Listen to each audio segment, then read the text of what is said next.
ನಮ್ಮ ಸರ್ಕಾರ 200 unit current free ಕೊಟ್ಟಿದ್ದೀವಿ. ನಿಮ್ಮ ಸರ್ಕಾರ ಏನಾದ್ರೂ ಫ್ರೀ ಕೊಟ್ಟಿತ್ತಾ? ಕೊಟ್ಟಿದ್ರೆ ಹೇಳ್ರಿ ಎಂದು ಸಿಎಂ ಸಿದ್ದರಾಮಯ್ಯ ಅವರು ವಿರೋಧ ಪಕ್ಷದ ನಾಯಕ ಆರ್ ಅಶೋಕ್ ಅವರನ್ನ ಪ್ರಶ್ನೆ ಮಾಡಿದ್ರು. ಗೃಹ ಜ್ಯೋತಿಯನ್ನ ನಾವು ಜಾರಿಗೆ ತಂದಿದ್ದೇವೆ. ಇಲ್ಲಿಯವರೆಗೆ 5168 ಕೋಟಿಯನ್ನ ಇಂಧನ ಇಲಾಖೆಗೆ ನೀಡಿದ್ದೇವೆ ಎಂದು ಅಧಿವೇಶನದಲ್ಲಿ ಸಿಎಂ ಸಿದ್ದರಾಮಯ್ಯ ಹೇಳಿದ್ರು.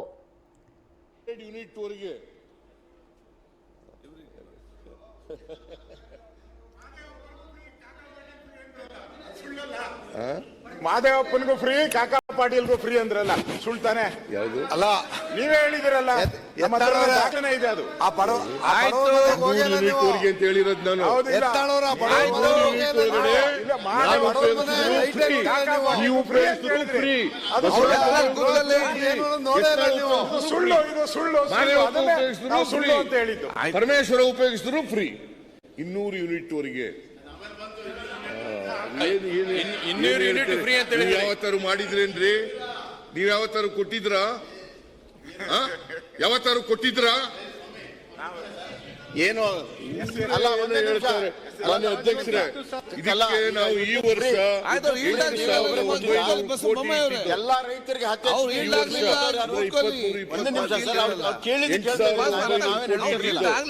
ಕೂತಿದೆ. ಇಲ್ಲಿವರೆಗೆ 5,168 ಕೋಟಿ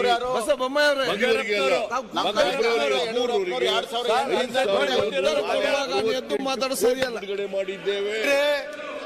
ಯಾರನ್ನ ನೀವೆಲ್ಲ ಹೈಜಾಕ್ ಮಾಡೋದು ಬಿಜೆಪಿ ಅವರು. ಬೊಮ್ಮಾಯಿಯವರೇ, ಈಗ ಅಲ್ಲಿ ಉತ್ತರ ಕೊಡುವಾಗ ಬಂಗಾರಪ್ಪನವರು, ಈಗ ಅಧ್ಯಕ್ಷರೇ 10 HP ಕರೆಂಟ್ ಕೊಟ್ಟಿದ್ದು ಬಂಗಾರಪ್ಪನವರು, ಬೊಮ್ಮಾಯಿಯವರೇ ಇವರಲ್ಲ. ಮತ್ತು ಬಂಗಾರಪ್ಪನವರು ಕೊಟ್ಟಿದ್ದು ಕೊಟ್ಟಿದ್ದೇವೆ. ಈಗ 10 ಯೂನಿಟ್ ಜಾಸ್ತಿ ಕೊಡ್ತಾ ಇದ್ದೀವಿ ಮಾನ್ಯ ಅಧ್ಯಕ್ಷರೇ. ಹಿಂಗಾದ್ರೆ ಮಾತಾಡ್ಲಿಕ್ಕೆ ಅವಕಾಶ ಕೊಡಿಲ್ಲ. ಈಗ ನೋಡಿ, ನಿಮ್ಮ ಇನ್ವೇಷನ್ ಅಲ್ಲ ಮುಖ್ಯಮಂತ್ರಿ ಈಗ ಉತ್ತರ ಕೊಡುವಾಗ ಅವ್ರು ಎತ್ತು ನಿಲ್ತಾರೆ ಮಾತಾಡೋದಾಗ್ತದ? ನೀವತ್ತು ನಿಲ್ತಾರೆ, ಈ ಕಡೆ ನಿಲ್ತಾರೆ, ಮತ್ತೆ ಯಾವ ಉತ್ತರ ಕೊಡದೆ ಅವಾಗ? ಏನೋ ಹೊಸದಾಗಿ ಕೊಟ್ಟರಂಗ್ ಮಾತಾಡ. ಅವ್ರು ಉತ್ತರ ಕೊಡುವಾಗ ನೀವು ಅವ್ರು ಈಲ್ಡ್ ಆದ್ರೆ ಹೇಳಿ, ಈಲ್ಡ್ ಆಗದಿದ್ರೆ ನೀವೆದ್ದು ಮಾತಾಡಿದ್ರೆ ಅದು ಹಿಂದೆಯಿಂದ ಮಾತಾಡ್ತಾರೆ, ಇಲ್ಲಿ ಹಿಂದೆಯಿಂದ ಮಾತಾಡ್ತಾರೆ, ಮತ್ತೆ ಎಲ್ಲಿ ಉತ್ತರ ಕೊಡುವಂತದ್ದು? ಉತ್ತರ ಕೊಟ್ಟ ನಂತರ ನೀವು ಕ್ಲಾರಿಫಿಕೇಶನ್ ಕೇಳಿ ಏನ್ ಬೇಕಾದ್ರೂ ಕೂಡ. ಅಥವಾ ಈಲ್ಡ್ ಆದ್ರೆ ಅದನ್ನು ನೀವು ಕರೆಕ್ಟ್ ಕೇಳ್ಬೇಕಾದ್ರೆ ಈಲ್ಡ್ ಆಗ್ಬೇಕು. ನಿಮ್ಮಷ್ಟೇ ಮಾತಾಡ್ತಿದ್ರೆ ಅವರಷ್ಟೇ ಮಾತಾಡ್ತಾರೆ. ಮಧ್ಯೆ ಮಧ್ಯೆ ನನಗೂ ಮಾತಾಡುವಂತದ್ದು ಏನಿಲ್ಲ, ಆದ್ರೆ ಅವ್ರು ಕೇಳಿದ್ದಕ್ಕೆ ನಾವು ಉತ್ತರ ಕೊಡ್ಬೇಕಲ್ಲ. ಯಾರಾದ್ರೂ ಫ್ರೀ ಕೊಟ್ಟಿದ್ರೆ ಹೇಳಿ ಅಂತಂದಾಗ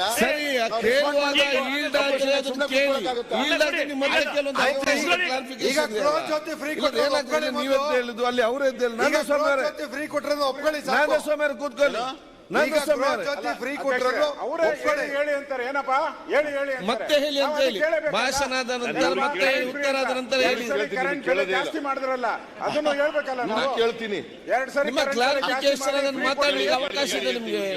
ಕ್ಲಾರಿಫಿಕೇಶನ್ ಕೇಳಿ. ನಾನು ಇನ್ ಮುಂದೆ ಮಾನ್ಯ ಅಧ್ಯಕ್ಷರೇ ಅವರಿಗೆ ಹೇಳಿ ಅಂತ ಹೇಳಕ್ ಹೋಗಲ್ಲ, ಅಲ್ಲ ಇವ್ರಿಗೆ ಹೇಳ್ತೀನಿ ನಾನು. ಏನ್ರಪ್ಪ ಹೇಳಿ. ಈಗ ಮತ್ತೆ ಇಲ್ಲಿ ಈಗ ಒಂದು ಪ್ರಕಟಣೆ, ಒಂದು ಪ್ರಕಟಣೆ. ದಿನಾಂಕ 20/2/2024 ನಡೆಯುತ್ತಿರುವ ಅಧಿವೇಶನಕ್ಕೆ ಆಗಮಿಸಿ ಸಭಾಧ್ಯಕ್ಷರ ಗ್ಯಾಲರಿಯಿಂದ ಸದನ ವೀಕ್ಷಿಸುತ್ತಿರುವ ಬೆಂಗಳೂರು ಜಿಲ್ಲಾ ಹಾಗೂ ಬೆಂಗಳೂರು ನಗರ ಜಿಲ್ಲೆಯ ಶ್ರೀಶಕ್ತಿ ಸ್ವಸಹಾಯ ಸಂಘಗಳ ಸದಸ್ಯರಿಗೆ ನಾನು ಈ ರಾಜ್ಯ ಜನತೆಯ ಪರವಾಗಿ ಸ್ವಾಗತವನ್ನು ಬಯಸಿ ಶುಭಾಶಯ ಸಲ್ಲಿಸುತ್ತೇನೆ. ಮಾನ್ಯ ಅಧ್ಯಕ್ಷರೇ, ಗೃಹ ಜ್ಯೋತಿ ಗ್ಯಾರಂಟಿಗೆ 8,900 ಕೋಟಿ ಈ ವರ್ಷದ ಬಜೆಟ್ನಲ್ಲಿ ಇಟ್ಟಿದ್ದು. ಇಲ್ಲಿ ಫೆಬ್ರವರಿ 13ರವರೆಗೆ 5,168 ಕೋಟಿ ಬಿಡುಗಡೆ ಮಾಡಿದ್ದೀವಿ.